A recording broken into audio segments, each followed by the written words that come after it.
Hola, molt bona nit. Dimecres 21 de setembre del 2022 i acabem la jornada en lo més destacat de les notícies de les comarques d'Alacant, centrals i sud del País Valencià. Dues bones notícies vinculades al FEM. La contracta de neteja d'Alacant ja no la té Enrique Ortiz. A veure si merda Alacant n'és cada volta menys merda i més Alacant. I l'altra és que Àngel Fenol ja en té condemna ferma per la seva trama de factures falses per eludir el pagament de més de 4 milions d'euros a Hisenda. La Costa Blanca concentra quasi el 40% de l'oferta hotelera de l'Imserso. La venda d'habitatges registra el millor juliol en 15 anys, ja sabeu, el nou model productiu.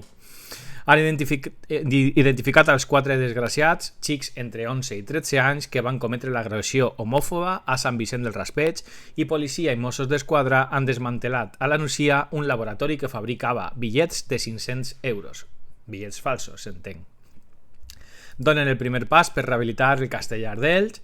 Per els que agafeu el tram habitualment, esteu d'enhorabona perquè amb el motiu del dia sense cotxes, demà dijous serà totalment gratuït. En esports entre cometes, l'Hèrcules paga a Hisenda tot el deute del traspàs d'Abde. I obrim el rebost mediterrani i us proposem un encisam de pollastre i raïm que acompanyarem d'Umbria, un espectacular vi negre de Bodega Salinas. Això és tot per avui, gràcies, bona nit, a descansar.